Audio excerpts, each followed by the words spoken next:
ஏண்டா சீமான் அல்காட் நாய எடுக்கடா திரும்பி மேடையில் உட்காந்து என்னை பற்றி தப்பு தப்பா என்னையும் திமுகவையும் கோத்துட்டு பேசிட்டு இருக்கிற தூ அல்காட் நாய உனக்கு மான மரியாதை கிடையாதாடா. அதான் நீ பேசின ஆடியோ தான் வெளியில் வந்துச்சே, அந்த பெங்களூர்காரையை வந்து நான் பேசிக்கிறேன்னு சொல்லிட்டு. உனக்கு அந்த திமுகவை கலைஞரை என்னைய எல்லாம் தப்பாக பேச தவிர வேறு எதுவும் அரசியலே தெரியாதாடா. அந்த பொம்பளைய 15 வருஷமா தூ அல்கம் செருப்பு பிஞ்சிடும் சீமான். உனக்கு இதுதான் கட்டேசி உனக்கு நான் சொல்லிட்டு இருக்கிறேன். நான் ஏதோ செவனேன்னு பெங்களூர்ல சொல்றேன்ல, உங்க ஆட்கள் வச்சு பேசாத, நானாவை பத்தி பேசாதன்னு சொல்றலோட நாய. அப்போ நீயும் வாய மூடு. என்னமோ உலகத்துக்கு ஒண்ணுமே தெரியாதுன்ற மாதிரி ஆடாத. நீ இப்போ பிச்சை தான் எடுத்துட்டு இருக்கிற. என்னை பத்தி திமுக பத்தி தப்பா பேசியெல்லாம் நீ பண்ண 2026 பிச்சை தான் எடுப்படா நீ நாய. பிச்சை தான் நீ எடுப்ப. எங்க அக்கா பேரலிசிஸ் ஆகி படுத்து கிடக்குறாங்க பிச்சைக்கார நாய. அதனால நான் வந்து உன்னை பொறுமையா விட்டுக்கிட்டு இருக்கிறேன். எங்க பாவத்தெல்லாம் கட்டிக்காத சீமான்.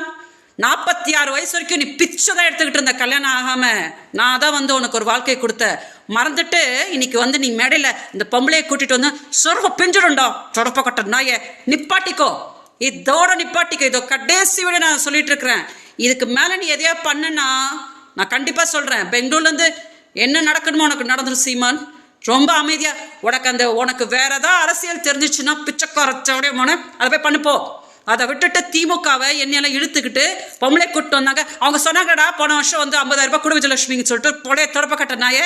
நீ தானடா வந்த, நான் கொடுக்குறேன் உன் புருஷன் சொல்லிட்டு நீ தானடா வந்த. அப்ப எதுக்கடா வந்து சும்மா திமுகவுக்கு இழுத்து விட்டுட்டு உட்காந்துட்டு இருக்கிற?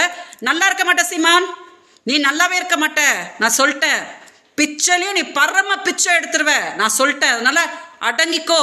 நீ யார்கிட்டயும் அடங்க மாட்ட. அடங்கி நீ யாரும் அடக்க முடியாதுன்னு நினைச்சுக்காத. நீ அப்புறம் அடங்குனா நீ எப்படி ஆயிடும் தெரியுமா?